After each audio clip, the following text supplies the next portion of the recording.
Okay. All right. Fantastic. So we haven't actually started yet. But so you were saying I was congratulating on your anniversary, and I think it was 21 years. Is that 21 right? years, yes. Oh my gosh, that's great. And I wanted to say, how did you guys meet? Because everybody out in the world is wanting to be in a loving relationship. So maybe a tip from how you guys met might help them today. Elizabeth and I met online 21 years ago. Um, well, we both had dial-up. I think my dial-up speed was 33.6.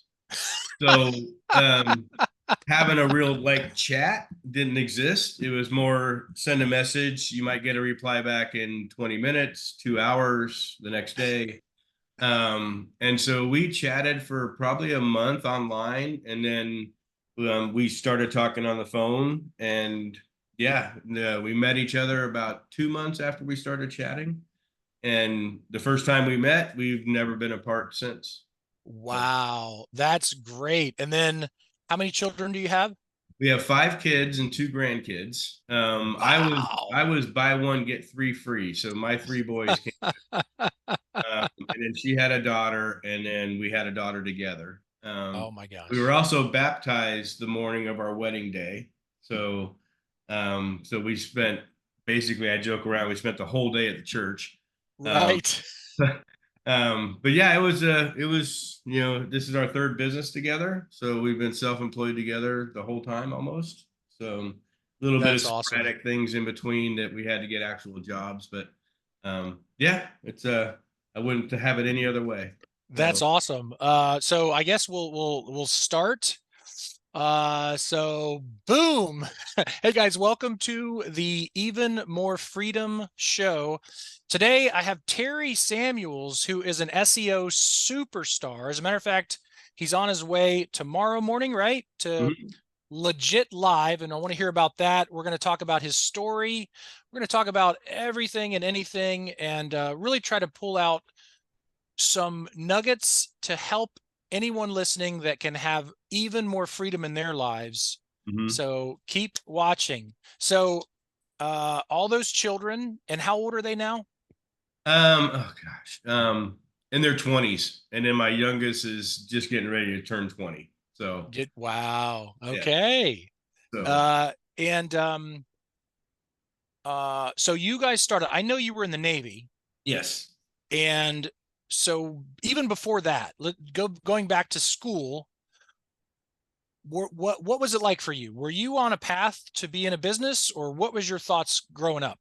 I was a hell's raiser. I was a cop's kid.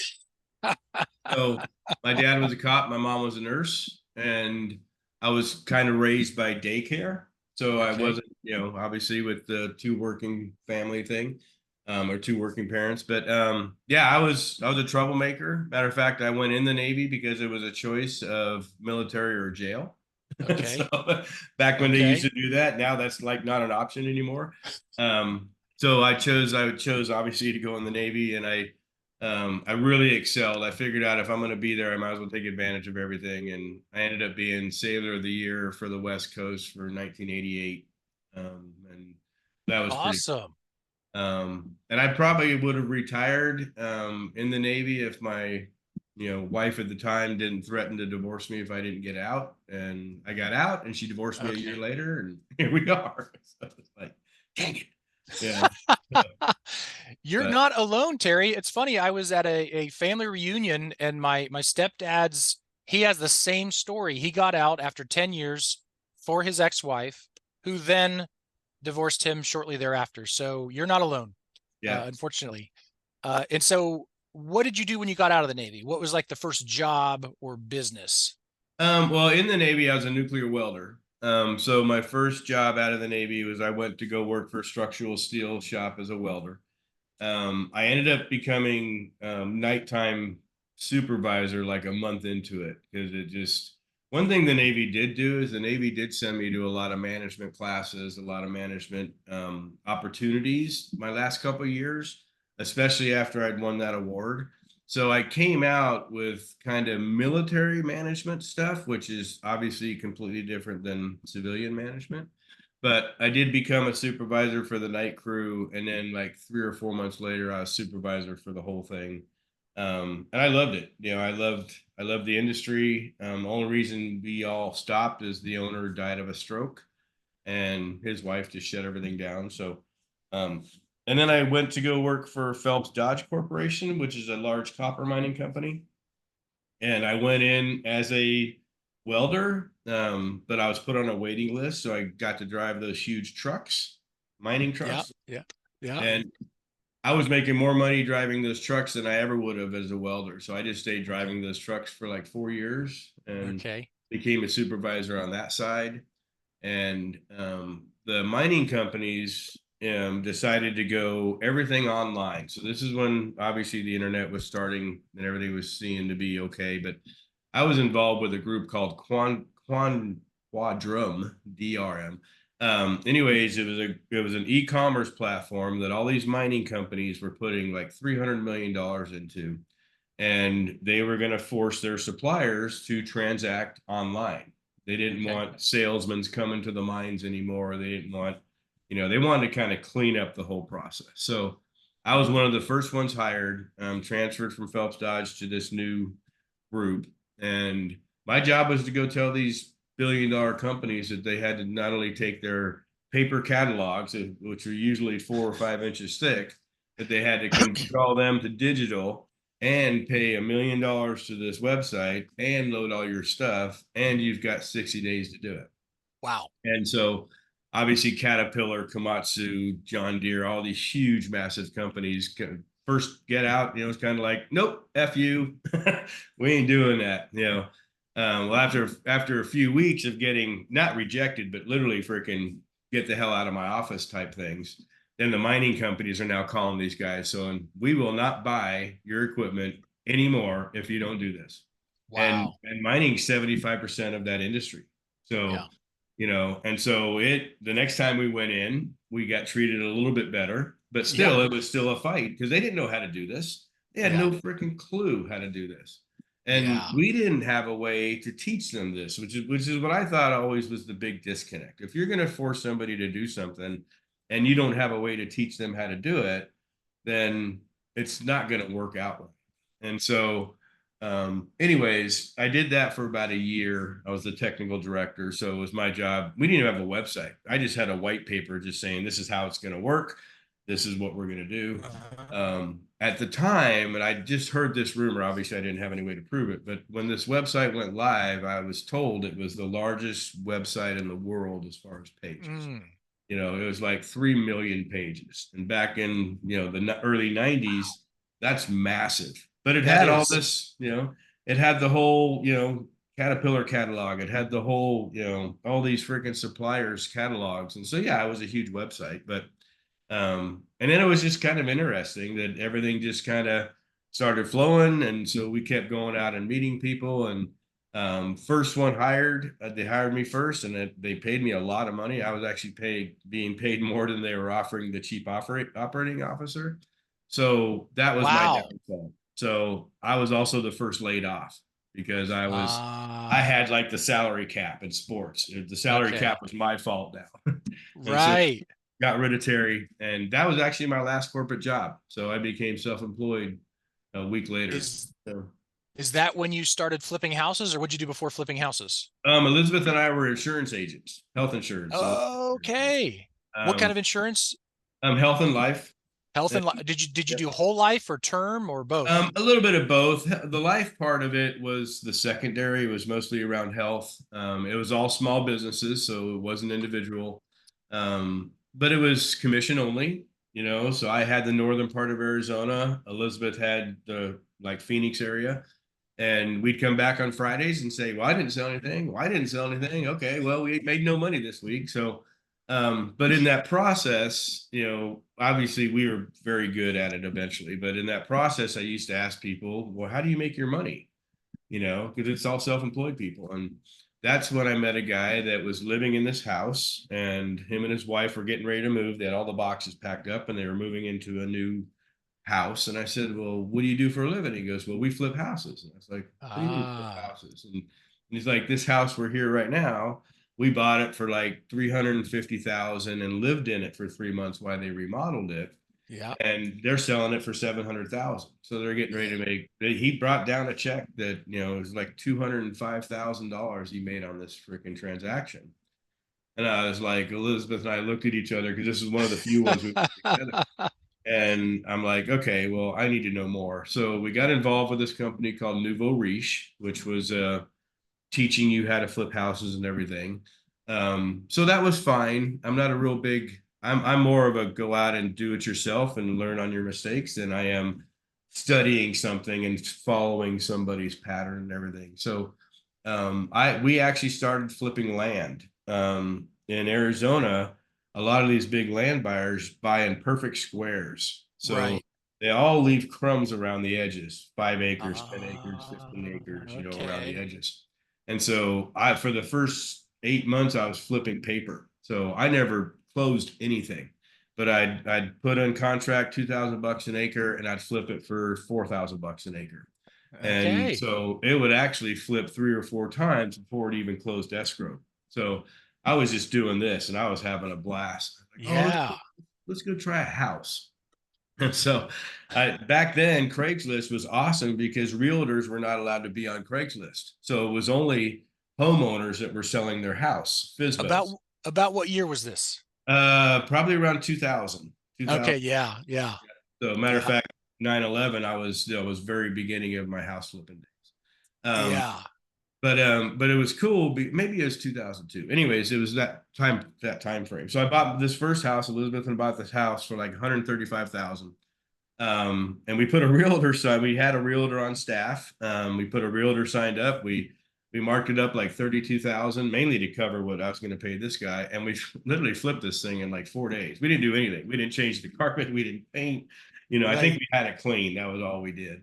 And I was like, oh man, this is easy. So we had, and there was three of us. It was actually our company was 3CG. It was three Christian gentlemen. And I joke around because my best friend's a lawyer. He's also a Jew, and I was like, so we were three Christian gentlemen and a Jew. We had so much freaking. Well, anyways, one of the partners was an actual realtor, and his broker wanted like 5% of all of our transactions. And we weren't using realtors. We only used him for the first couple, but we found out real quick that paying a realtor to do the stuff that you can do, you're giving away a chunk of money. Yeah. And so he actually was told by his broker, you either quit 3CG or you're fired. And so he quit 3CG and went to go back being a realtor. But anyways, long story short, we just started now figuring out the house buying thing. And I figured out we used to go to auctions all the time, and I bought a couple houses at auctions, kind of a nightmare. But I found out real quick that there's a time period between a time a house doesn't sell at auction and the bank is notified that it didn't sell at auction. There's a gap there, maybe 10 days, 14 days, whatever it is. So I would be sending packets. I'd follow a house at an auction. I'd have a list of 5 houses I was keeping an eye on. 3 or 4 of them wouldn't sell. I'd had these packages I sent right to the bank. Said your house just did I'm at the auction steps right now. Your house didn't sell. Here's pictures of the house. Here's all the problems. Here's what I'm offering you. And so we were basically buying houses at about 30 to 40 cents on the dollar. Because one of the Wow. things people don't realize is banks don't want to have a foreclosure. That's a huge negative. And when all these foreclosures are out on the market, the banks would, rather short sale or rather wholesale or something, so they didn't have to put this on their books as a foreclosure. And so we did that for 6 years. We averaged about 250 houses a year. We had Wow. 2 full construction companies, about 70 employees. And it was fun until it wasn't. When did it stop? Was it 2008 during that Well, time period? yeah, 2010 is when the market kind of turned. We all knew that the market was going to make a correction, but we didn't. None of us planned on the credit markets freezing. We had 17 houses fall out of escrow in 24 hours. Mm, And it was like, oh shit, what's kind of going on here? yeah. This Yeah. isn't what we expected. And so And we had obviously a bunch of houses still coming on, and we had kind of stopped buying houses, luckily, but we still had a lot of houses in construction, all this stuff. So, and that was the big surprise, is the credit market. So now we reconvened, and we had plenty of equity in these houses. We typically had about 30% equity after repair value. So we had some space. And so it's okay, we'll just become a rental property company. We'll just do Ah, rentals. So we converted a whole bunch of houses. I don't even know exactly how much, but we had to take these $25,000 kitchens out and put a $5,000 kitchen in. So I had storage units full of granite countertops, oak cabinets, you name it. So I can put like IKEA grade cabinets in right. rental properties. And so, but what we didn't realize again was the people that were now going to be renting our houses were pissed off because they just got foreclosed on. I tell people, at least in Arizona, I blame the whole process on the realtors, because the realtors were sitting there going, Aaron, even though you're a janitor for a high school, I can get you a $500,000 house, and we just have to worry about a balloon payment in 5 to 10 years. Well, Right. that person never should have qualified for that much of a house. And so Yeah. a lot of people blaming the mortgage companies or whatever. But anyways, long story short is now we had this wrath of just bad renters, pissed off people, not happy. And so they were damaging and doing everything. And at the same time, our houses are just continually going down. I think at the very, very bottom, before I got out completely, our houses lost about 60% of value. So, Wow. so it Wow. went the houses and this was another play that I couldn't get anybody to do with me, because by this time, Elizabeth and I have pretty much done all of our personal bank accounts. This is what we're using. We're not getting investors anymore. This is all personal, keeping this going. But I noticed that the house that I sold a year ago for 300,000, I could rebuy for 90.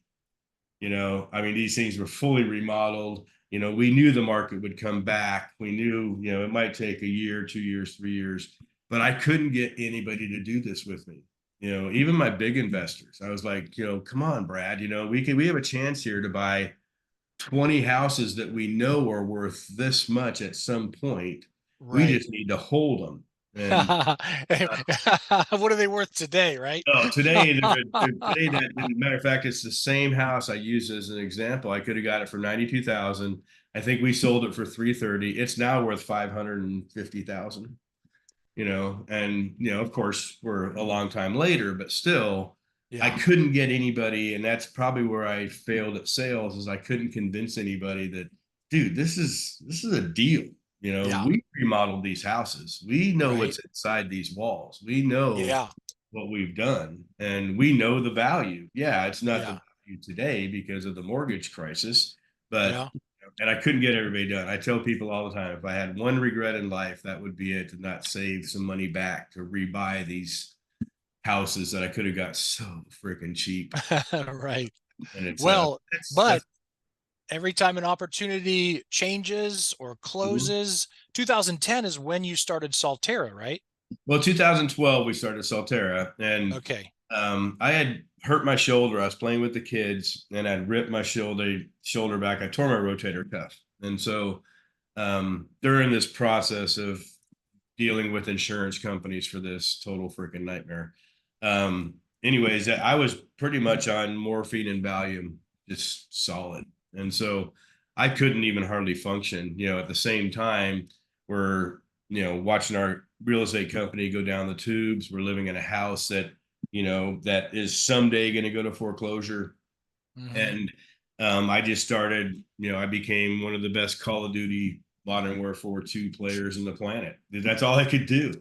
Right, right, Anyways, right. going to church, and I was at church, and the pastor asked me, he goes, do you know anybody that can kind of help us with our website? And, I've been a software developer since, even since Phelps Dodge, they put me through software developer school. So Oh, I said, nice. yeah, I'll do a website for you. And I was old HTML, CSS, working in Dreamweaver. So I did a website for them, free, of course, and I did a couple more for a couple people in the church so I could have a portfolio. And then I had a developer contact me and said, "Hey, I've got an opportunity to build these pharmacies, these online pharmacies in these smaller towns that don't have Walgreens and CVS and these large branches." So for about a year, I was the web design company for this whole new, called it medical portals. So Mm-hmm. I was HIPAA certified as far as a web designer, web developer. And so we started building these little pharmacy websites, which was a blast. And then, but when that ended, because obviously Walgreens and CVS and everybody, Walmart started coming into these places, Right. to where now it was obsolete for us. And I was still doing HTML and CSS. And he said, if you don't go to, WordPress, you're going to get your butt kicked, because it was taking me 5 to 6 weeks to do a site. I was charging 5,000 plus, Mm-hmm. and these people are out there building a $400 website in a weekend. And Right. he's like, you're going to get your butt kicked. So, and that's when I brought on Elizabeth. So Elizabeth came on as the graphic designer. She was already an artist. If it was up to me, all the websites would be purple. That's you know, and so we did that for about a year, just the web design and development side. And then one of my cancer charities came up to me and said, "Hey, I'm paying this company for this thing called SEO. Can you look into it for me?" And I was like, "Okay." And I don't know what happened. I call it a God thing. But that same day, I had an insurance agent call me, or an insurance broker, and said, "My website has completely disappeared off the internet. I can't even find it when I type in, my domain.com." And I was like, "Okay, did you pay Yeah. your domain bill? Pay your hosting bill?" And this was when the first Google Animal update came up, and he literally got removed from the internet. And the interesting thing, though, was his website was 10 years older than Google. Okay. So, so my Wow. first real SEO project was getting him out of penalty. So Okay.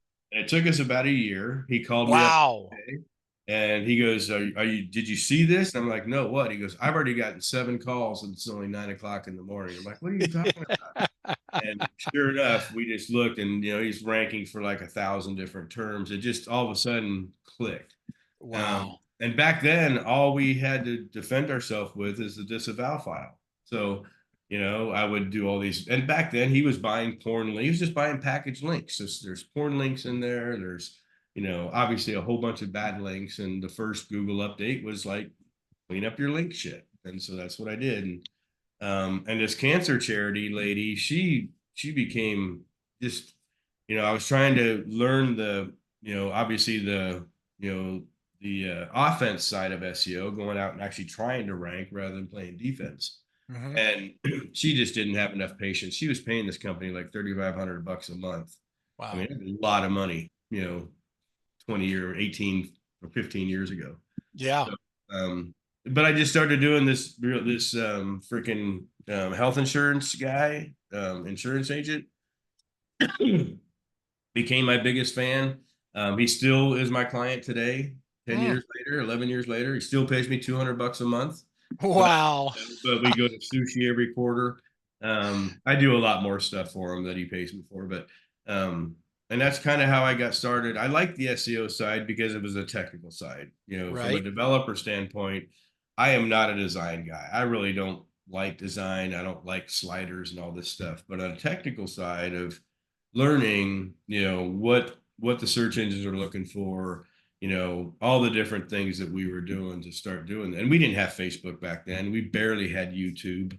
Mm-hmm. I think the very first YouTube video I saw was Rand Fishkin, and then he was starting to do his Whiteboard Fridays and stuff. But it was tough back then because we were just testing. We didn't really Yeah. know Yeah. what Google was looking for. And Google obviously doesn't tell us. So, Yeah. but a year later, I had about 10 clients, and I had my son working for me. My youngest son, he was buying domains for me because I figured out when I was helping this insurance agent get out of penalty is that there's opportunities out there to buy some of these, we don't buy expired domains, we buy auction domains.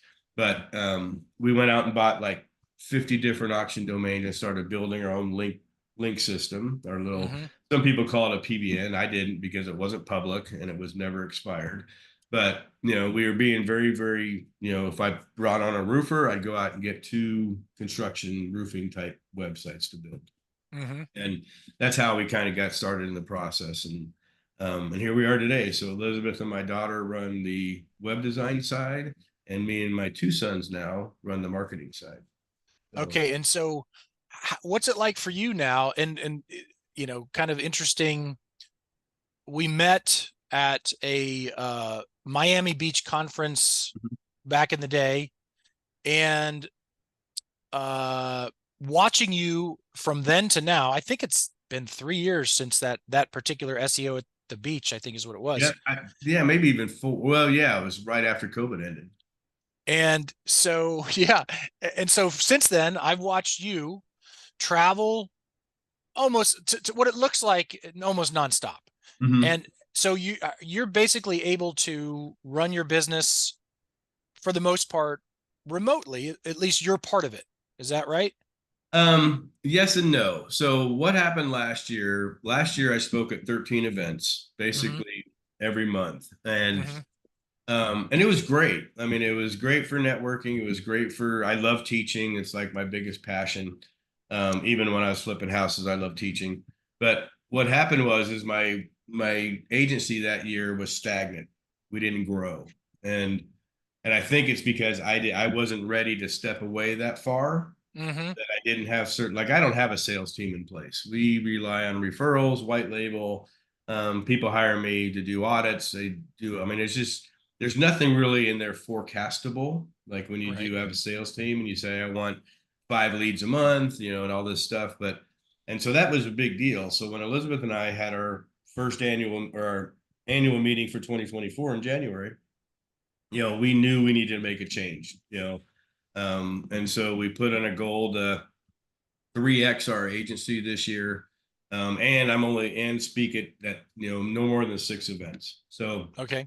I really cut it out. I turned a lot of the overseas events down, mainly because I wanted to focus on Salterra. That's Okay.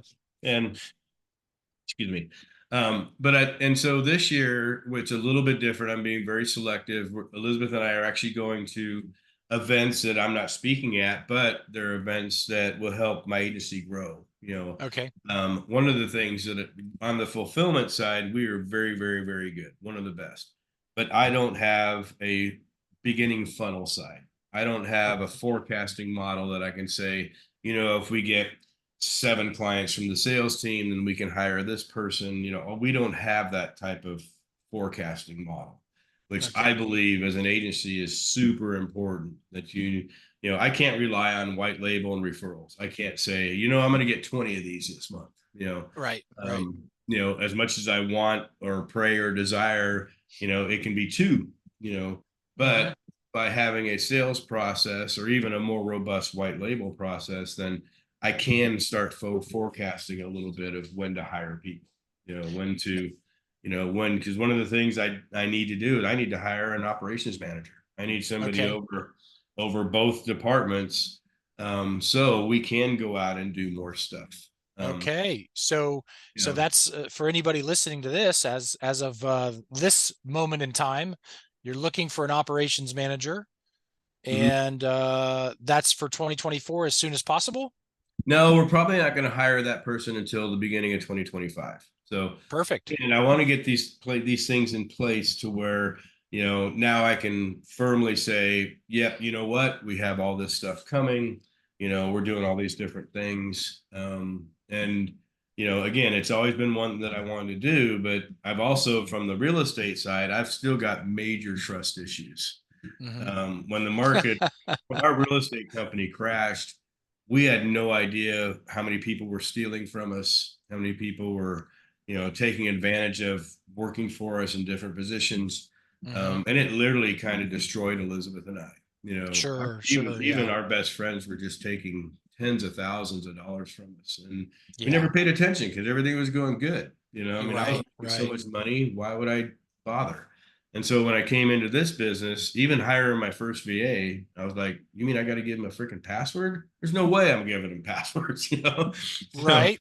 And so now I've kind of alleviated myself that over the years, but it's still a thing with me, because this is a family business. It's not something Yeah. planning on, selling, even though, my kids tell me to sell. But, I'm building kind of a legacy thing. So if I do Yeah. bring in somebody at an executive position, it's got to be somebody that I can trust, obviously. So you mentioned VAs. That was a question I had for you. So you went through that process to do your first one, and doing the first of anything is always a little more Mhm. challenging because you got to figure it out. Yeah. And how did you go about that? I know you have VAs in 3 places now. Is that right? Yeah, we have, well, it all depends. So the SEO side, we don't have as many as VAs as Elizabeth's web design side. She's got, a handful of them doing different things on the design side. And then we're pretty streamlined on our side. So I've got my middle son, Brandon, he runs my GMB. He runs all my maps for clients and myself. And then he's got one person helping him.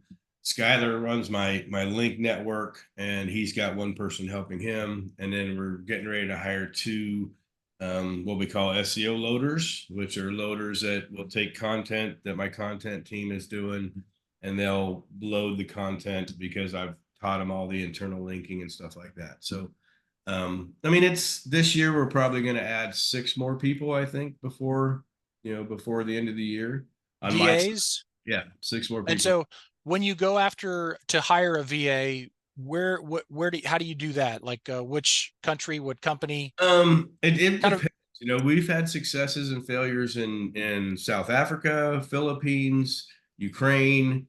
I mean, it really depends. My big thing, especially on the SEO side, is I do not want taskmasters. I don't want somebody that'll just take the task and just cross them off. There's Mm-hmm, got to be more creativity there. mm-hmm, Especially when you're talking, the hardest thing I tell people to teach in this business is linking, is anchor text.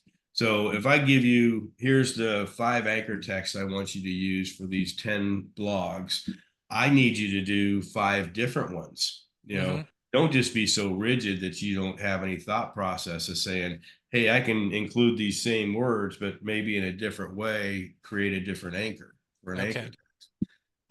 And it's something that I've been struggling with for years. When I started my on-page class at SEO University, that was my biggest reason, is because I had to find a way to teach people how to be creative when linking, whether internal or external. Mm-hmm.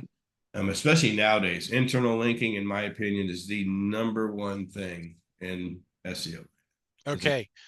Now, when you say internal linking, kind of as a tip for anybody watching, of course, first I want to say, what's a great client for you today? Because you help a lot of people. Mhm. And what's a really good client for you, for anybody watching, to call you, contact you through your website? I mean, it all depends. So I really love, I don't want to make this sound sexist or whatever, but I really love female-owned businesses. Mm-hmm, I have found that female-owned businesses are typically, they're excited to grow, they love to learn, they listen to advice.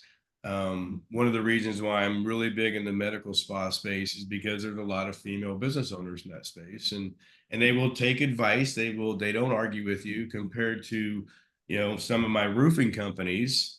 They're just 50-year-old roofing companies. They just they're not going to sit there. They don't care. Is basically the thing. I yeah. don't. I don't look forward to speaking to my roofing company every month, which I typically don't even get them on the phone that often. But I look forward to talking to most of my medical spas, because we're being strategic. Where do Right. we go next? Yeah. One of my specialties is I build brands. I'm not just the SEO guy. So Okay. I get a lot of companies that come to me trying to sell, but they don't have anything to sell because they've been doing paid ads, $30,000 a month for paid ads. So if you shut Mm-hmm. those paid ads off, you have no traffic. Well, you don't have Okay. anything to sell. Yeah. You have no value there. So people will come to me and say, I want to sell my business. How long would it take to do A, B, C, and D? And it's just amazing how that's when a business owner becomes interested, is when they want to sell. They didn't care about the first 15 years they were in business. They weren't Mm-hmm. paying attention to that. But now that they want to sell and do something different, now all of a sudden they care and, all this stuff. And I'm pretty brutal to those type of business owners. I do turn a lot of people away because if we can't be partners in a team, I'm really not your person. So Okay. if you're just looking for an SEO company and get a PDF every month, then we're not going to be a good fit. Right. So, because I think it's more than SEO, especially nowadays. If you're just an SEO person, somebody like me is going to come along and take them, because I'm going to Right. be doing other lead generation systems. I'm going to have funnel systems. I'm going to have retargeting. I'm going to do all the other stuff, conversion systems, and all the other stuff that you have to do when you get somebody to a website. So you'd mentioned internal linking is something that is something right now that you feel like in this moment in time, that's one of the most important things. I do. And I think it's because there's two reasons. One is main reason, a lot of people know that if they know me, I'm very, very big in schema. Been doing schema for 6 years. And one of the reasons I got into schema is because schema, you can really start organizing a website within schema. Well, a few years ago, I was looking at Salterra site, my site, and looking at the old blogs, and I'd have a blog about web design, and I'd have a link to my internet marketing page. I'd have a link to my email marketing page. I'd have a link to my SEO page. And I'm sitting there going, well, that's pretty jacked up. This blog's about web design. And so Yeah. I started doing a bunch of testing about siloing. And I really started getting into siloing about 5 years ago from a guy named Bruce Clay. I don't know if people know Bruce Clay. He's kind of the siloing grandpa. But the system makes sense now. So if I have a client or a potential client come to my site for web design, I want to keep them in that web design silo. Okay. So Mhm. I can have them in a web design. There's a web design blog. Why is WordPress the best? And Mhm. now I've got a link over to WordPress. I've got a link over to, maybe another WordPress blog that talks about the top 5 reasons people like WordPress or whatever. But the idea is that it's still based around WordPress web design. It's still in that Mhm. site. So when I started testing on Salterra site and I started saying, okay, well, my SEO silo is my SEO silo. You can't get to web design from my SEO silo and vice versa. Mhm. And so I started seeing all the good things it was doing with Salterra, and especially around not just Google better understanding the system, but around conversions. Because now I Mhm. was getting my time on page was longer. I had, my dwell time was not as freaking crazy. If I go to your site for web design and all of a sudden I'm seeing all this SEO links, I'm going to click over to SEO because I'm just curious what SEO is, but now I can't get back to web design. So I'm gone typically, you know. Right. And Right. Yeah. so that's the biggest reason why we do this. And I really started testing it on my affiliate sites, because affiliates, if you come to my affiliate, one of my dog affiliate sites or whatever, and you're looking for a dog house, why am I showing you leashes and collars and all the other stuff? I want you to buy the dog house. Now I'll show you Right. other stuff later, but the Right. dog house is where I make my money. I don't make my money off selling a dog collar. So, Right. and so then we started just taking that over to clients. And like I was really big in roofing right before COVID. And, roofing clients, you start siloing them. If somebody's looking for a repair, why are you talking about replacement? That's scary for somebody that just has a roof leak. Now all of a sudden you're trying to push them over to a new $40,000 roof. Right. If they're interested in repair, keep them in that silo, keep them in that Yeah. section, and Yeah. get the conversion. Yeah. So it's probably the biggest thing I'm known for now is teaching people to, just like schema is designed to organize the internet, siloing organizes your website. Okay. And so, and I think people, especially like legal law firms, I mean, they have a huge problem with this. And a lot of the audits I do, and a lot of my white labels, law firms, because especially a personal injury lawyer, if you have 16 different things you take care of, from car accidents to dog bites to medical malpractice, well, if you're not siloed, you're going to be done. Because if Right. somebody comes to you for a car accident, why are you linking over to the dog bite page? Why are you Okay. linking over to, they're there for a car accident. Get the lead. That's the only thing you should do, is get the friggin' lead. Don't put them into down a trail to where now they're lost and gone. Keep them within So that section. So what do you see the future for SEO and schema and siloing? What do you see next 1 to 5 years, or can you see that far? I think it's, it depends. The biggest reason why a lot of people don't do this stuff is because you have to go back so far. Okay. I'm all about content nowadays. So when Salterra was buying links, we were spending thousands a month on buying backlinks. And about a year ago, right about, the time Chat GPT hit, we really started testing content. And what type of content is Google looking for? What type of, we were writing about semantics and entities and schema for years, and now it's this big buzzword. Everybody's like, oh, you got to have semantics and you got to write about all the different entities. And and I agree with that 100% because we already do it. I just thought it was interesting that now it's coming out in the front side content.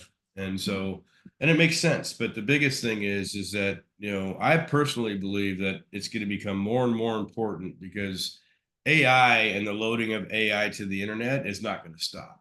I mean, there's millions upon millions of pages being just thrown on the internet that is AI crap.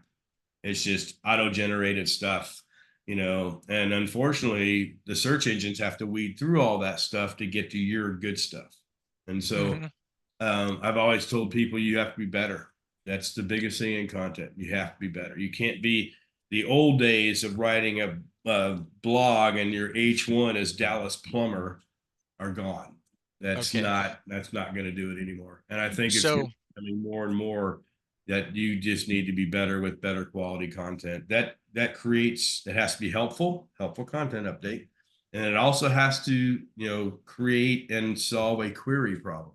right. So I just, a lot of people out there are still writing around keywords when they should be writing around queries. Now, the keyword might be included in that query, but you need to be writing about the query because that's something that somebody's actually typing in to get a lead or get solve a problem or whatever they're going through. Mm-hmm. So one of the first things I go through in my class is I get people out of the keyword game. Get out of the key. Now let's start looking at queries of how people actually search for that keyword. That's what we write about. So That's you mentioned your class, and the class is tell everybody about that. And your passion is teaching, yep. and so that's where you do that. And how can they learn more about that? Well, my class is at SEO University. I actually have the class is live. It's a 6-week live class. It's every Tuesday for 2 hours. And we go through 7 different sections of modules, 3 on page or 4 on page, 2 on schema. And then the last week's a bonus week. But yeah, it's the next one starts October 1st. This will be the last one I do for the year. I've done about 10 of them. I'm having a lot of agencies now send me their on-page people to teach them on page, and then they go work for their agency. But yeah, it's a passion of mine because I get hired to do a lot of audits. I've done audits for Walgreens. I've done audits for, all kinds of big companies. And every single one is about content, every single problem. So you might have some bad backlinks, you might have some link problem, but most of it is around content. It's either light content. I mean, the old days, 300 words of content was great. We were all doing 300 or 400 words because we were buying content. That's all we could afford. But nowadays, it's more like 1,000 words and over, so you need to step up that game. But a lot of things that we're doing, I just did a session a couple of days ago on repurposing content. So, a lot of these, especially medical, I've got a medical spa that's 11 years old. She's got content back from 2012 that I'm using it. I'm repurposing it. Google's ignored it. If the content's that old, if you have blog posts that old, unless it's gone viral or has a whole bunch of keyword ranking, you need to repurpose it because it's causing 2 problems. One, Google's crawling a website that needs to be purged down. Okay, so when we create new content, we want that content to be noted. We don't want the crawlers crawling something 6 years ago that now it's just taking over the room. We've got a very short time not only to get the bots to our site, but to keep the bots on our site. And you got to figure a little roofing company or a little medical spa, Google's not going to spend a whole bunch of time there. They're going to Right. bebop around and they're gone. And so Okay. we want them to bebop around to the pages that I want them to see, the Right. pages that I just finished or whatever. So when you repurpose content, I'm doing a lot of this right now on a new site, but she'll have 5 or 6 pages that have 300 words of content, and I'll just put all 5 pages into a new blog post. I'll redirect all those, 301 redirect all those to the new URL. And now Google's got a new piece of content to crawl that's, now and the person's happy because they either wrote it themselves way back then or they bought it. And now they're excited that they get to reuse it. So yeah, I just think doing stuff like that is, it's pretty fun because I actually have a med spa that we probably aren't going to need to write content for 5 months. She's got Okay. so much and she literally told us she spent $15,000 over those 3 years on this content, Okay. and none of it's being noticed. And I said, well, Wow. we're going to reuse it. She goes, you can do that. Hell yeah, I Yeah. can do That's that. great. That's So, great. you know, So imagine a roofing. By the way, we kind of had a late start, so I wanted to see as far as a time stop for you, about how mhm. much more time do you have? I'm good until this afternoon. Okay. All right. So uh, let's take a roofing company, a guy, Chuck with a truck, who says, I really want to grow and I will listen to you. Or maybe it's a female roofing company owner, and she really wants to grow now. Tired of being in the truck, wants to run it now in the more modern day roofing way, where I do have friends that have roofing companies and they are not on the roofs anymore. They have crews. Mhm. And so they're basically meeting the insurance adjuster because they're looking for insurance deals. So let's take Chuck with a truck, and maybe, he's listening, or we're sending him this soundbite. How do we take Chuck with a truck of getting leads fast for him? He's not going to do it. He's going to Mhm. hire you to do it.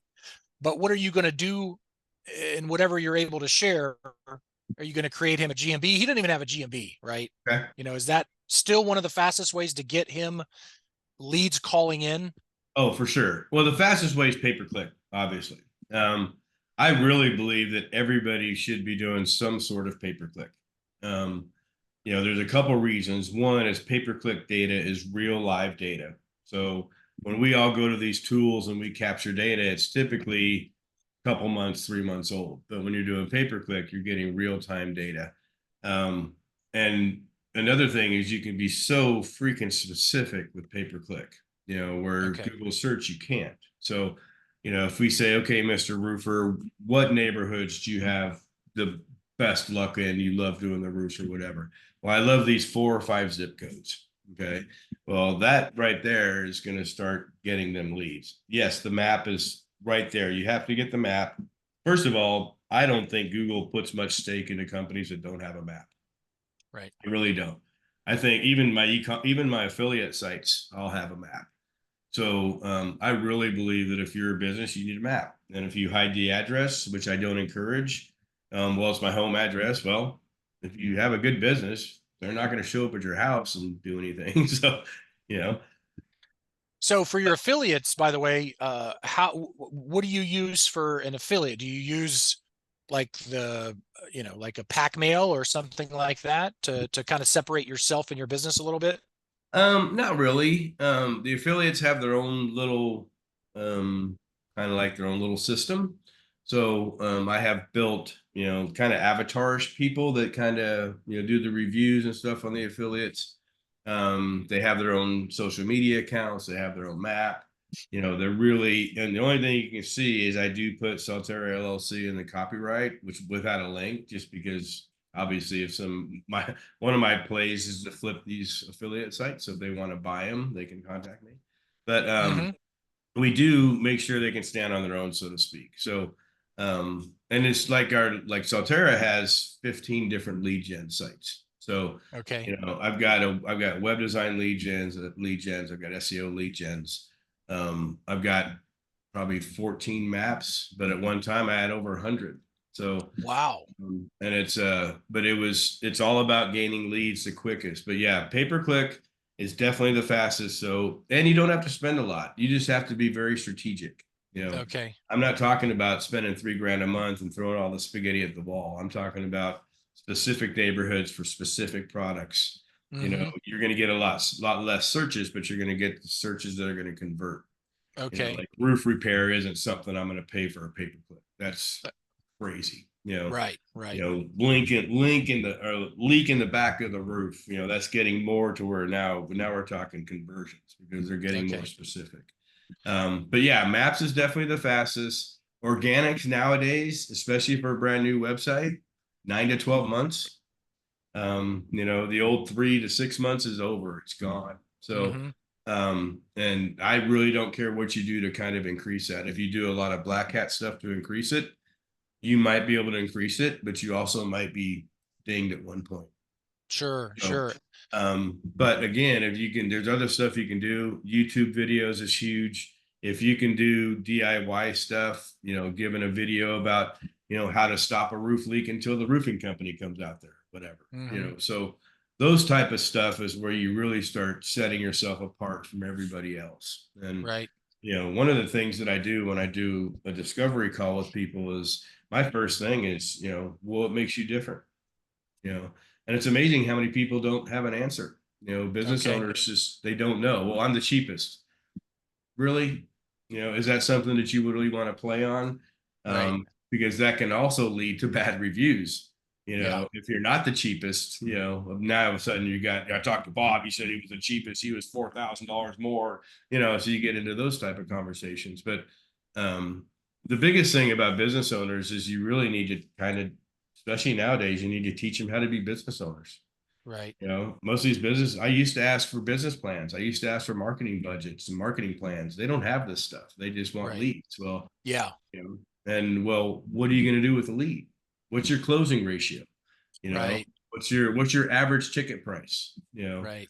The roofing company that I just got rid of, we were together for about 2 months, and this guy was not doing anything that he said he'd do. But I actually had to teach him how to average his, average roof price. And I said, Okay. he goes, well, I don't know how to do that. I said, well, send me the last 30 roofs you did and the price you paid, and we can figure out the average.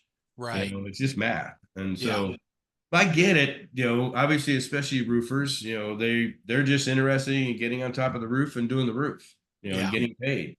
Yeah. So when you start going into, well, let's see if we can better your business, how many leads do you close? If I give you 10 leads, how many are you going to close? Oh, I'll close all of them. No, come on, let's be realistic here. Right. So Right. but if you don't have those conversations with everybody, then I think you're not setting the right expectations. So So if that roofer wants to only do insurance claims work because they're watching hail damage, they're watching wind damage in the area and the zip codes with a storm tracker, mhm, so they can get very specific to that zip code, that neighborhood, and market right to those people. mhm. Yep. Pay per click's the easiest you can definitely do. We do neighborhood pages nowadays because Google typically knows where you're at. So, Right. and Google's even starting to show the names of the neighborhoods. But yeah, the biggest thing is that especially around my Texas roofers, they live off storms, and Mm-hmm. so Yep. they'll text me and we will fire up AdWords 3 or 4 days before the storm hits to try to get some seasoning, even though they've been seasoned, and then we'll shut it off typically 3 or 4 days after because they'll fill up. Okay. So, Wow. and we can't do that with organics. Mm-hmm. The other thing you got to be careful of Bob with a single truck is how many jobs can you handle, Bob? Right. Yeah. I've literally, especially when I was specializing in roofing, I've literally seen roofing companies go out of business because now they had too much work, Right. and Yeah. everybody thought they could just put an ad in a paper and hire people. Well, if you're in Phoenix and it's July, you ain't hiring anybody. I don't give a crap how much you pay them. So, Right. Yeah. but so I always kind of snicker when they say, "Oh, I'll just hire more people." Well, Yeah. we need to have a little bit better plan with that. So Right. the one thing we can't turn off is the organics. Yeah. Pay per click we can turn off and on all day long. So kind of shifting gears a little bit, you're speaking at Legit Live, and Mm-hmm. that's, what are the dates of that, and what are you covering? And It's uh it's what is it? Friday, Saturday, and Sunday, or Okay. tomorrow. Yeah, flying tomorrow. So Friday, Saturday, Sunday. And then yeah, it's I'm going to speak on siloing and Okay. schema. This is a different group that I have never spoke to before. I'm looking forward to just kind of I love networking. I think the reason why people need to go to these live events is the networking. Right. I mean, you want to pick my brain, buy me a whiskey and we'll sit down and talk. But I like those type of atmospheres. But again, on a personal thing, I've got to be very selective. What Right. I do. Yeah, you've gone from 12 down to 6. And so Yeah. this one, you feel like you'll enjoy the teaching and speaking. You'll probably get paid, and Yeah. you'll, No, typically we don't, I'm not really big on the paid gigs. okay. I mean, the paid gigs in my mind, you're talking to a different audience of people. It's usually a larger audience. Um, I want people to, I want to see people after the event. Whether I do help them with some audits or whether they hire me to do some white label work or whatever. That's why I go to these things. Like Right. traffic and conversions we go to every year just because I like to hobnob and meet some people there. But I would probably never speak at that event just because Okay. it's not my market. I Okay. really, I wanted, and even by hosting events, you have to be very careful with this. Is you bring a bunch of SEO people, and now all of a sudden you've got the best Facebook guy on the planet. Well, Right. that can have a negative condensation if people were just there looking for SEO type stuff. So, Okay. so I always try to speak to the audience, and I speak about, I don't know, probably 15 different topics. But one of the things that when they ask me to speak, I look at, okay, well, who's your audience? Are they people that I can teach? Or are they people that you know aren't going to be interested in what I say because maybe they're there for at a pay-per-click conference. You know, Mm-hmm. Yeah. um, and I've gone to conferences that I was the only SEO, but Okay. and those are good for me because I get a lot of business out of those Right. because typically people that are really good with social media or really good with pay-per-click and don't do SEO, they need somebody to do that for them. Yeah. And I've told people the number one mistake you can do in this business is tell your client that you don't do that. Yeah. You always do that. You just find somebody else to do it for you, and then take care of the client. Because if you say, "Oh, I don't do Facebook ads," well, they could hire somebody that does Facebook ads that also does what you do. And to clients, it makes a lot more sense to have one company do multiple different things rather than 5 companies doing Mm-hmm. something separate. So um, it's one of my So, biggest things. you're involved in also different masterminds. I think you put one on. Yep. Is that something you're doing again this year? And what's that about? And when is it? The SEO Spring Training is our big conference. It's the first week in May, May 1st through the 4th. This is our 6th year. It's anywhere between 150 and 200 people. But it's awesome. We bring in speakers from all over the world that people have never seen before. And we also do mastermind events. So the mastermind events are very like destination location, 20, 30 people at the max. More intimate, more topic specific. We're looking at doing one in February in New Orleans, and Mm-hmm. we're kind of just playing around with that right now. But those are a little bit different. So those will be like I'll do one strictly around on page and stuff like that. So I'll bring in some really good on page people, really good maps people, but we won't hardly talk about buying backlinks or going Mm-hmm. into that route. So the masterminds are more, like I said, the one we went to that Patrick Shannon puts on was all about agency growth. And Okay. and it was awesome because that's where we're at right now. I'm all about Yeah. agency growth. So I want to see how everybody else is doing it, So Mm-hmm. like one of the big takeaways from him, as simple as it sounds, is the biggest takeaway that I got the very first day was your organization chart. Mm-hmm. I have an org chart, but it's it's just graphs and names. Well, he teaches org charts to put tasks under each name, Mm-hmm. so you can see what everybody's doing and say, Skylar's doing an awful lot.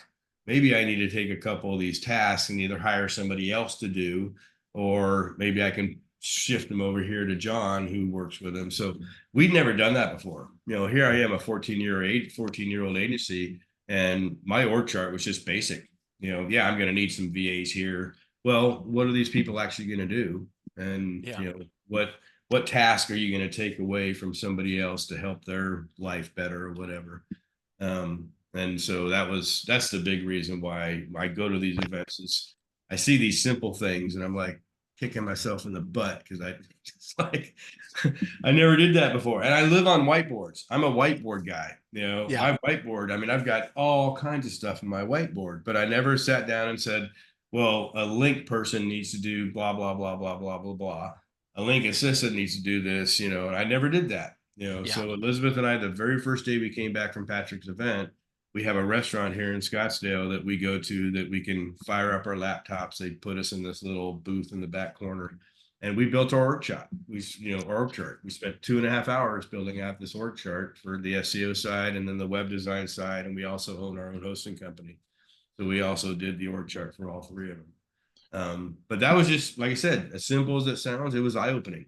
Right. I think people talked about org charts before, but maybe it was at the right time, in the right day of my life that I saw it. But again, it was one of those things like, damn, well, that was worth the freaking ticket right there.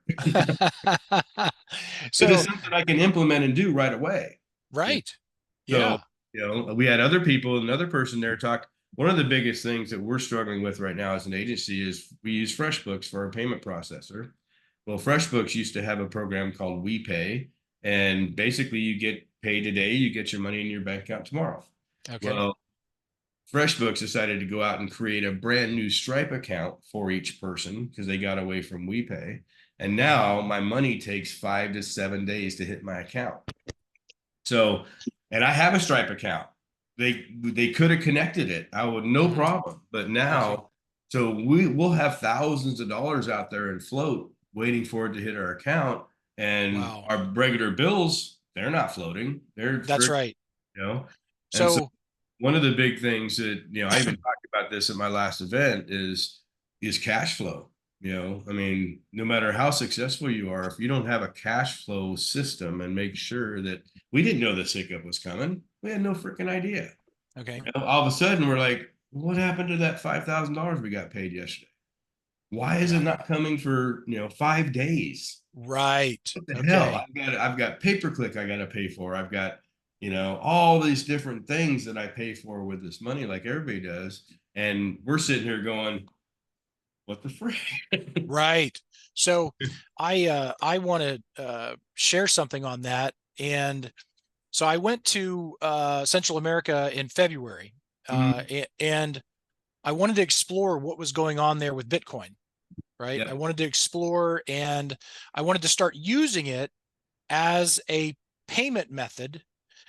And so it's actually so like looking forward, one of my things I'd like to do in the future is help businesses take Bitcoin because it's instant. And I don't know anything about your Bitcoin background, or I know that I think you liked one of my posts where I posted something about Bitcoin in the past. But anyway, so that is a great potential solution for you guys and me and every other small business and large business to get instant payment right now. So I guess a good transition to just, what is your Bitcoin journey in the past to today? Or I actually haven't done much of it. I have one of my best friends who's one of the best software people I've ever. He's the only one I talked to about it because he actually built this platform to, buy and trade all this cryptocurrency and stuff. But I've never actually dived into it. And one of the main reasons is because I never could figure out who has the money. If I give you $100 and it's up somewhere, somebody has that $100. It's somewhere, Right. And so and again, I call myself a conspiracy theorist. All of a sudden we get attacked and we get an EMP and all the freaking internet's wiped out. Well, I'm sitting there going, okay, where's, how do I get my stuff? But then you also have the same problem with, banking and all the other stuff. So I understand that. But I never have. I actually had somebody a couple of years ago ask me if I took Bitcoin, and I said I wouldn't even know where to start. So But yeah, it is something that I think as everybody in the future's got to start looking at and at least be ready for if you can. Yeah. I'm Yeah. still an old, I won't buy gold unless I can have the gold. Don't send me some friggin' certificate that says I own this. I want the gold. If I want to put it on my credenza behind me, I want the gold. So, Did you used to buy it back? Did you buy gold or back in the I day? actually used to buy stones. I like buying Okay. stones, rubies, emeralds. That was all. Okay. I like gold, but gold's also heavy. Right. Very much. you know, Yeah. and I used to be a big believer in direct or not into whatever they call it, the boxes at the bank. Yeah, yeah. Security But box. yeah, security boxes or whatever. But then my grandma passed, and still to this day we can't get into her box.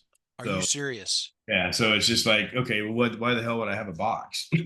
Exactly. Wow. But That's I do know that I think Bitcoin, and I think at least Bitcoin's the only one I really kind of trust. I don't know about any of the others, yeah.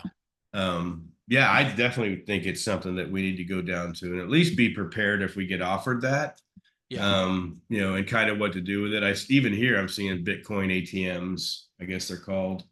Yeah. Which it's funny. I was visiting one of my dear friends in Houston, and they had a Bitcoin ATM in the armory we went shooting at. And I'm like, it's an interesting place to have a Bitcoin machine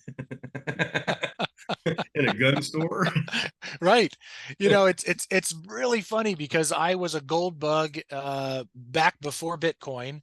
Mm-hmm. And I thought when I first heard about Bitcoin, I thought just like everybody, oh, it's a scam. It's going to government's going to shut it down. And, it is, and I went down the rabbit hole, and it is an exciting rabbit hole to go down.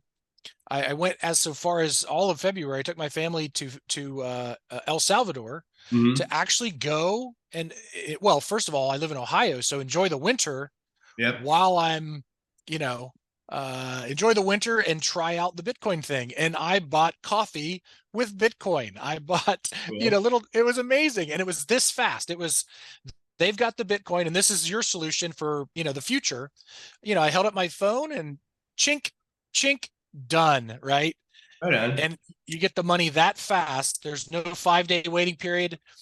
And it cracks me up. Like as I'm, in the banking system today, you pay a bill or you do something on Friday, Mm-hmm. you don't really know what's going to happen till Monday, maybe. Yep. Well, and one of my big pet peeves in the bank is all weekend long they'll take money out of your account, but they won't add it to your account until Sunday night or Monday. And it's like, Absolutely right. really? Yeah. Who friggin' invented that friggin' process? So you can Right. drain my account, but you won't put my $5,000 deposit on Saturday in until Monday. That's right.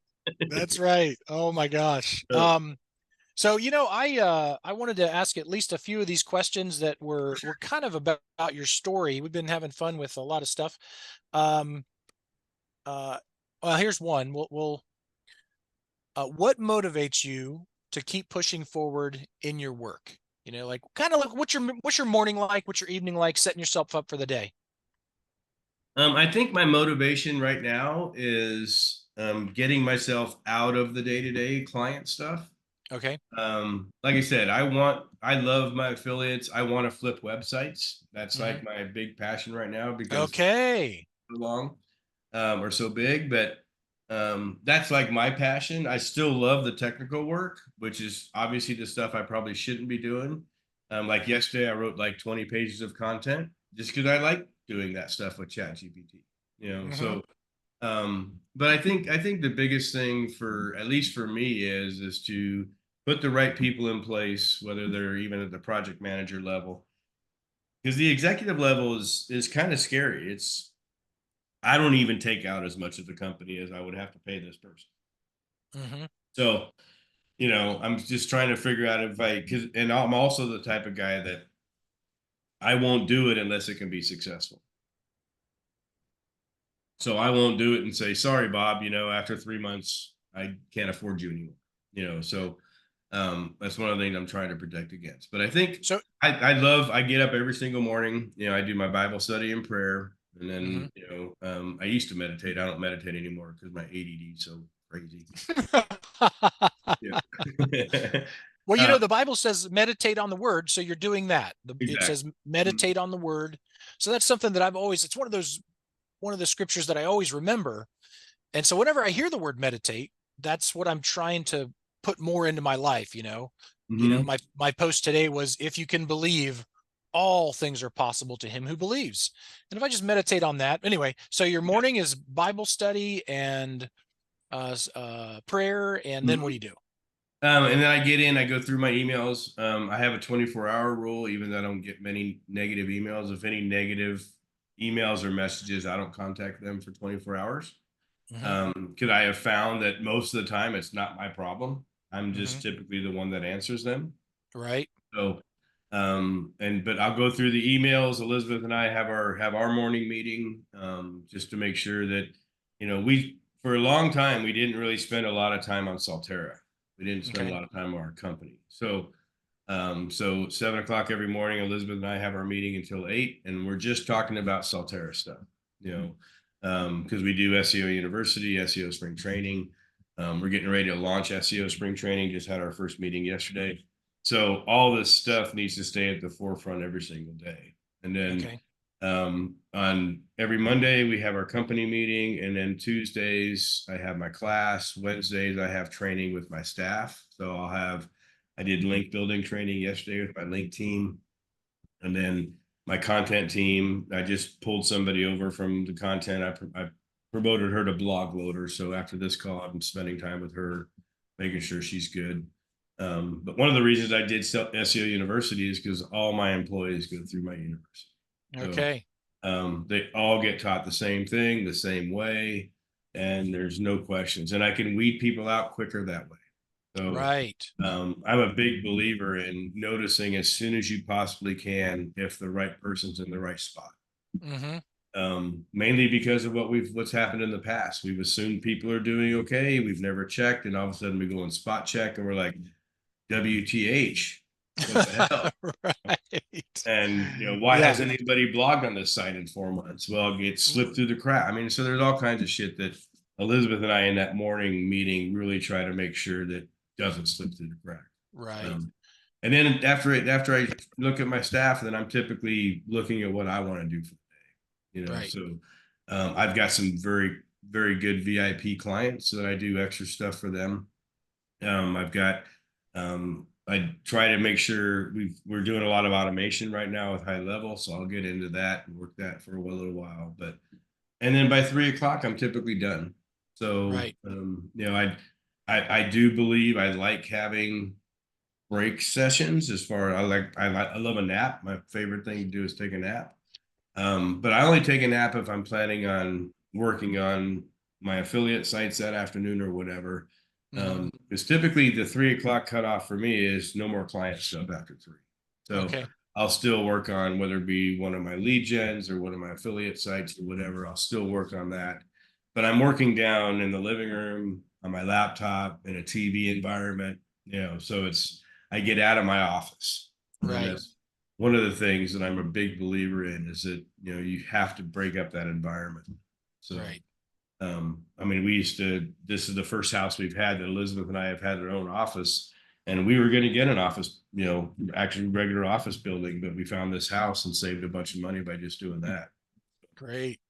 Hey, do you do any social media that is, I mean, I suppose it all reflects on you and brings people to you, right?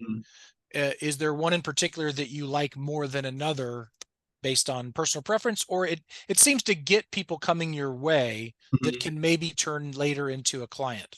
I definitely think LinkedIn's that way for me. Ah, okay. Matter of fact, I was at an event and this person talked about optimizing your LinkedIn profile. And it was probably one of the best things I did. I probably get at least 4 to 6 leads a month without even trying from LinkedIn. Hmm.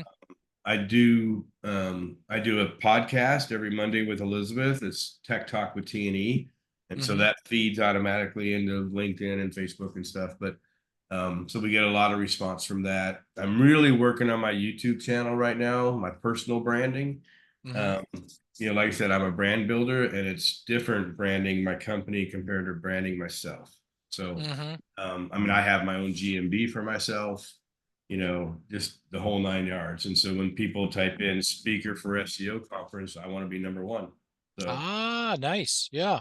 so I work on that a little bit. It just, like I said, it depends on, what I'm looking for. Most of my stuff, like I despise Facebook, but I do make a lot of money on it. So, I hate being censored. It drives me freaking crazy. Right. I mean, we've all ran into it that we've had a post removed that had nothing to do with what they said the reason the post was removed for, and it's like 2 weeks ago, I go golf with my kids every week. That's our SEO meeting. My accountant hates it, but but I did a post 3 weeks ago on our typical golf course, picture in our weekly SEO meeting, and I got it taken off of Facebook because it said it had racist intent. Oh my gosh. The Wow. hell does that mean? Right. It's a picture of a golf course. I don't know. It gets so dang frustrating, especially when you're trying to use those tools to build a business. Right. I mean, Elizabeth had her whole Facebook account taken away because somebody did some malicious stuff to her. And she had 20 clients in there that she was doing Facebook ads for. And Facebook just took it, just deleted, Wow. didn't even, no freaking warning, no reason why. She put in to have it restored or whatever. She was denied, never even got a chance to, hey, you did this wrong and this wrong and this wrong. And I'm to the point that, if I was ultra wealthy, that's the stuff I would be going after. Is the stuff, Right. people getting their actual GMB suspended for no reason. Right. That it hurts businesses. Yes. I had a Yes. lawyer come to me, and a 14-year-old business had his GMB suspended just because he went in to update the phone number because they were going to get a call tracking number. And it literally took me 5 months to get it back, but he never got his 200 reviews back. He got maybe Wow. 10. And, Wow. and this guy's livid. How can a company have that much control over your business? Yes. Make it a paid thing then. If you're going Yeah. to do this shit, charge for a GMB, Right. but Yeah. don't give somebody a tool and then snack that tool out from underneath them. And now you're hurting people. He was getting 100 You're plus leads absolutely right. GMB, Yeah. and Yeah. it ended. I Yeah. don't know how anybody's business can factor that. So is there a um, semi-automatic or automatic way that somebody has a GMB with 200 reviews that can move that content automatically or semi-automatically to a web page so that if it gets taken down forever, they at least have those reviews, or is it manual? It's pretty manual. There's some tools out there that'll go out and scrape all the reviews. There's a couple of my friends have a Google sheet that'll go out and do that stuff. But yeah, it's one of the things that we make sure we do nowadays because one of the things that this lawyer didn't have is proof. Of course, Google wants proof you had this many reviews. Well, he didn't have any proof because it's not like you can go to Wayback Machine and pull up the old GMB and see that it had 200 reviews. So Right. yeah, it's funny when I go to Legit tomorrow, I'm actually going to be talking to a guy there that has a system that I probably am going to implement to get that. So, and I do Okay. So potentially Monday, a client could call you and say, I'd like to have all my reviews in my own possession versus copying and pasting them all. Yeah, for sure. Or, and you mentioned a Google Sheet. Yeah, I believe it's a Google Sheet that'll bring them all in, and then as a new one comes, it exports it right away. I use LeadSnap a lot, and LeadSnap is a good tool that I can download reviews from there. But yeah, I want it automated. I don't want to have to randomly go say, "Hey, Bill, go get these reviews," because they can take. If you got a bunch of them, it can take time. Yeah. Yeah. I did use a scraper about a year ago, but it would only scrape the review that was showing. It wouldn't scrape the load more, so it wouldn't scrape the whole review. It would Right. scrape whatever the 3 or 4 or 5 sentences that were there. Okay. And so what do you think? So the LeadSnap is something that somebody could use on their own, or they would hire you to do that, or how would No, that work? LeadSnap's a tool that I think every single agency should be using because it's a GMB management tool. So you don't have to log into your GMBs anymore. I don't have to give my staff any access to the GMB itself. They get access to LeadSnap, and inside LeadSnap, they can do posts, they can do pictures, they can answer reviews, they can do Q&A, all the stuff that you would normally do by giving them access. But it's as far as an agency, I used to freak out giving people access to a GMB to work on. And Sure. Yeah. especially because they can make a mistake and now we're suspended. But with LeadSnap, Right. I haven't had that happen. Oh, And that's great. And so then and LeadSnap will pull the reviews to a where right well, now? no, they have an export button. They just pull them into a spreadsheet or whatever. I think I haven't actually played with it for a while because we've pretty much got everything that we need out of it. But Okay. yeah, it's an awesome tool. But I do know they have an export button that you can export the reviews. I also encourage people to take a picture of the review, turn it into a JPEG, Okay. and use that JPEG as a post in GMB. Right. That Okay. JPEG as a featured image on a blog post. So Right. and then obviously name the images right. 5-star review from Aaron in Columbus, Ohio, or whatever. Right. You're naming your images, and so there's all. But again, all that takes time and it's pretty manual. I haven't found a tool that'll convert them to review or convert them to images yet. Yeah. So kind of winding down a little bit, what any fun apps for work and or play that you love today in regards to anything that helps your life automate a little better? High level. We're definitely, Go High Level company. We've been with Go High Level for 5 years now, 4 years. Okay. I am really big on automating this year. I thought I was last year, but this year there's, especially some of the friends that we have that, have done some killer stuff with automating. My whole idea of automation is as soon as you pay a bill, your whole onboarding process is automated. Folders are made, teamwork account set up, emails sent out, all this different stuff. And that's what automation does. That makes my job easier and it makes it more accurate. So yeah, matter of fact, tomorrow on the plane, the whole time I'm on the plane, I'm working on my Go High Level funnel system. Oh, that's great. And now backing up to somebody who's new, Bob with a truck, um, he he wants to just be able to at least send a message quickly. He can't afford Go High Level yet or whatever. He wants to start with a free app or a $10 a month app. Are you aware of any that will easily send an automated response? Somebody calls and Bob's on a roof. He can't take the call. They text. He can't, but he wants to get them an automated response that says, "Hey, it's Bob. I'm on a roof right now. I can't wait to talk to you later." Mm-hmm. Just like that. To be honest with you, I don't know of any just because I haven't tried it because we put all that through High Level. Of So course. Yeah. there's got to be some stuff out there. Yeah. I would say test it on a site that's not your client's, obviously. Right. And you got to remember too that the cheaper or free stuff you want to get away from as soon as possible, especially free. So free always has a but. I'm going to let you use my chat, but now I get to put a link on every single page on your website because it's free. Right. And now I get a backlink. And so, you come to me and I do a link report, and all of a sudden you've got all these freaking backlinks from terrychat.com going to his website. So, right. So obviously we all started that way with free, but as soon as you can get away from that. And chat, to be honest with you, chats are pretty cheap, especially before Go High Level. I think I was paying like $20 a month. Yeah. As long as you're not getting a lot of requests. Obviously, if you get 100 a day, you're going to pay more. But if you're a typical roofing company and you just want to have some sort of automated system of they fill out a form or they call a number and nobody answers, or it's an actual chat on the website, I'm a huge believer in funnel marketing.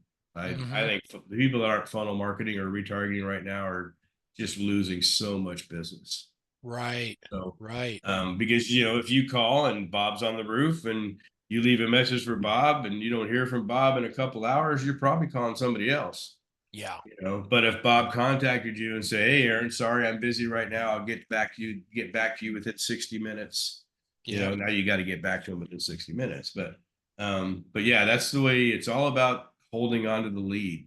And I've got a roofing company right now that they've got a 70% missed call rate, 70%. And Wow. so my conversation with them is we need to hire an appointment setter. We need somebody Hmm. answering the phone, setting an appointment, getting an inspection, whatever. But because you're not doing it. And it's crazy. They don't care. And this is a pay-per-click account. These guys are spending 10 grand a month and they got a 70% missed call rate. Wow. And then, so would that be a VA answering those calls? No, I would probably recommend them hiring an actual appointment setting service. The Okay. back end Betty, I think, is one. There's a few out there, but it could cost you a little bit. It'll increase your cost per lead. But now what if one of those jobs is $1 million? What the hell? And he's like, oh, that'd be nice. Well, you don't know, dude. You're That's not right. talking to anybody. But Yeah. Yeah. so Hey, so last couple of questions, kind of lifestyle, a lot of people, work is good for us. It's definitely a good thing we need to do. And then we need to play a little bit and refresh. Do you take a certain amount of time out of the year, a week, 2 weeks, or a certain amount of time here and there to, you and Elizabeth take vacation time together? um, I mean, our vacations work. So I don't think we can go camping, I think, up in the mountains and kind of unplug, but we actually enjoy working and traveling and stuff. So Right. we like tomorrow will be my first trip or second trip this whole year that I've taken without her because she's going to go to a different event in a couple of weeks and I'm not going to. Um, Okay. but one of the things is we're big foodies, so I love golf. So we'll do a lot of stuff. Like we'll go to Vegas just to eat, you know, Okay. but we'll still be talking about stuff. Yeah. I'm a big believer in getting people out of their comfort zone. So when we do our company retreats, we get people away. I'm taking the whole company to the Rock Stars event in Vegas in November. So it just depends. We just want to make sure that we're breaking up everything, but we just enjoy what we do. Right. Um, I I work weekends mainly because I get bored real quick. You Right. know, I I can't work around the house. This is a rental property, so I can't do half the crap I'd love to do. But I would rather just work. But I don't work on client stuff. I work on stuff I like, stuff that Your affiliates my and affiliates, the stuff that's for our family. You know, okay. so stuff Yeah. like that. And but we do a lot of things. Like I said, I teach a lot of classes. I teach a lot of agencies. So sometimes I'll have a trip to go up to an agency for a couple of days and teach them for a couple of days. Um, but again, the whole time we're kind of working and planning. So Um, what it looks like to me is you guys will have a trip together and you will really enjoy that time. When you're not at the conference, you'll do things together. You'll go to the restaurant, go to the bar, play golf, yeah, and do some of the fun things that are in that. So you kind of have at least, well, you used to have 12 mini vacations a year. yeah, for sure. Now you have 6, so you're struggling now.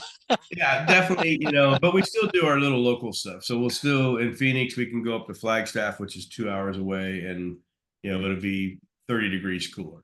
I So have been there, and I tell you what, I drove the drive from Arizona, Phoenix up to Flagstaff, mhm. and I'd never experienced something like that, going from ground zero, low ground, all the Yeah. way up on the mountain ish, and seeing snow, Mhm. right?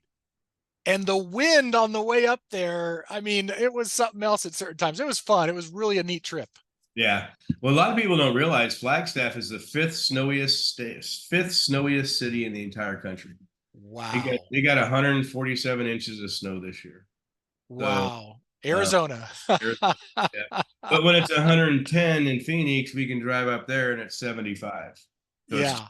so we do that a lot, and those are the spur of the moments. Just I'll even stop in the middle of the day if I get a bad phone call or whatever. If somebody pisses me off, I'll just say, "Screw it, we're going to Flagstaff. Pack your shit." But yeah, So, but we do like to travel. We do like to eat.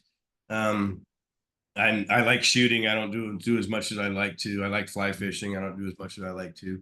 But I think right now we're just on a focus to, grow our agency. so we Right. can step away.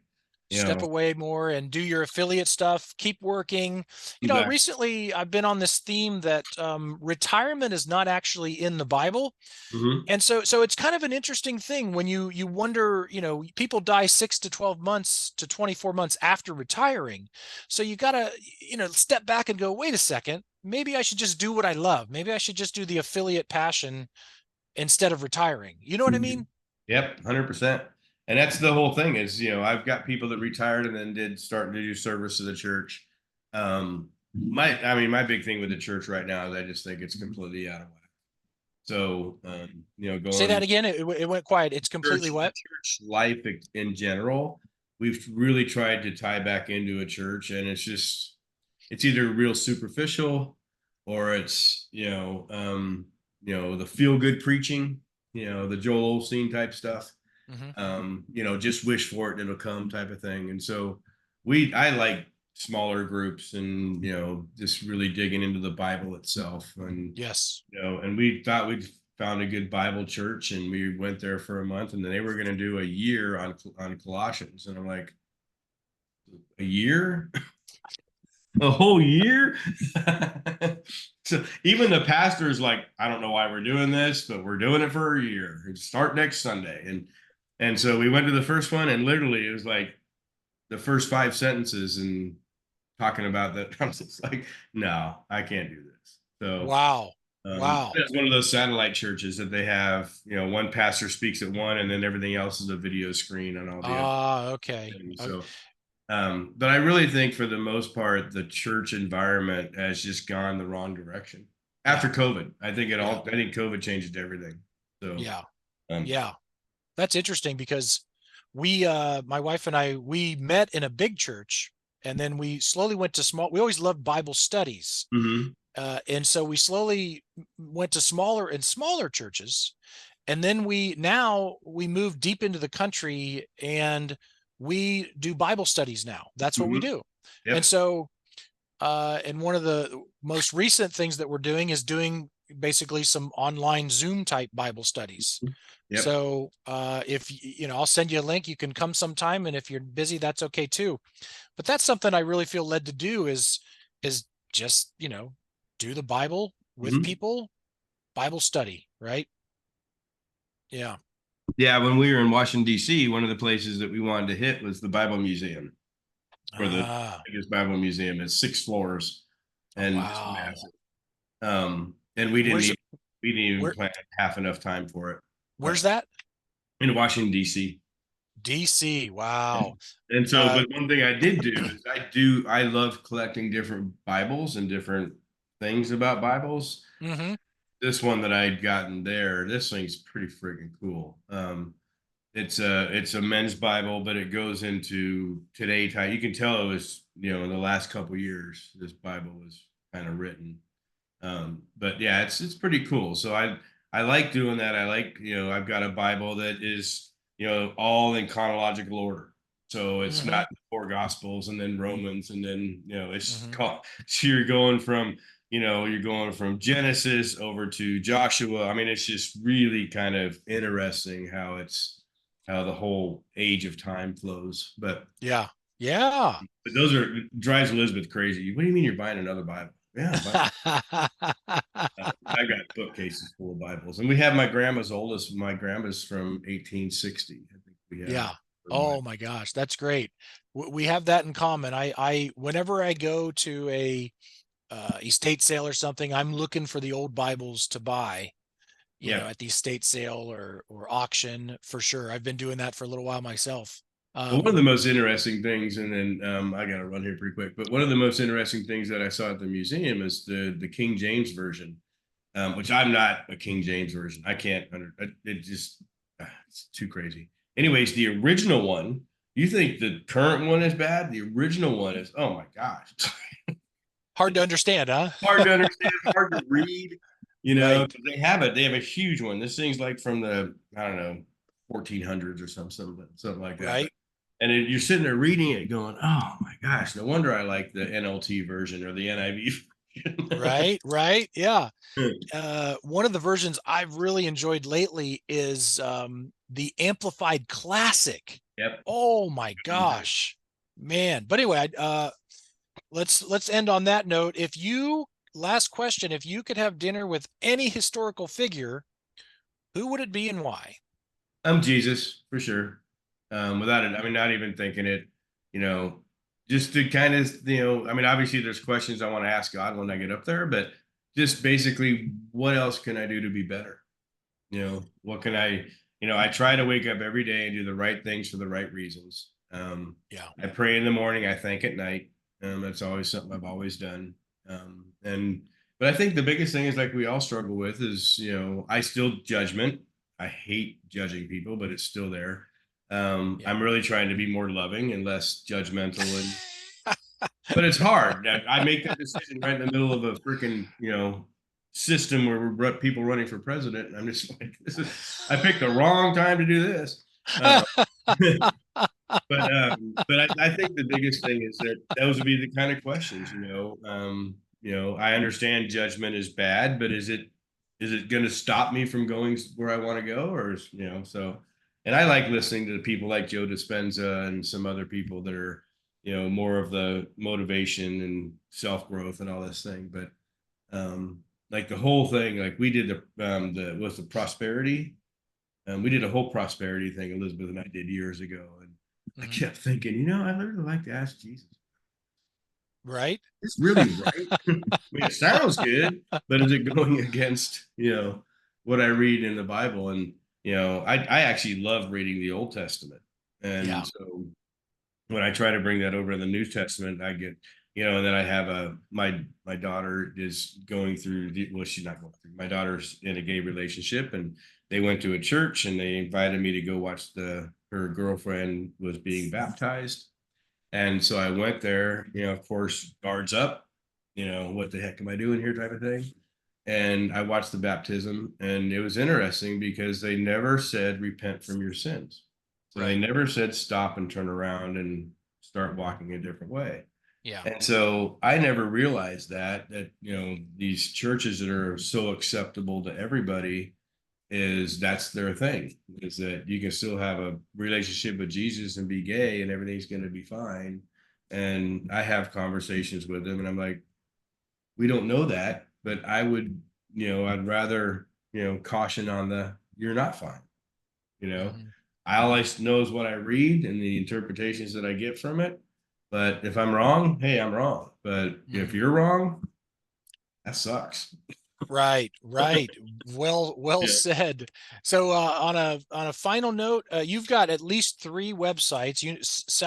SEOuniversity.com, .net. right? .net. .net. Okay, .net. I will get the .com, but I don't have it yet. And then for your spring training, what's that one? SEOspringtraining.com. Okay. And then salterrasite.com is my main agency site. Boom. Awesome, man. It's been an absolute pleasure just hanging out with you, Terry. I really appreciate you taking the time. No problem. It's been awesome. Thank you for having me. So, yeah. Good deal. Yeah. Take care. Enjoy the day and stay cool. Definitely. No, that sounds awesome. Yeah, no, I'm looking forward to going to South Carolina because, it's freaking hot here. It's 85 in Ohio right now, so we're up there too. Yeah, for sure. So, all right. Well, good to have you. I'm going to stop everything here. So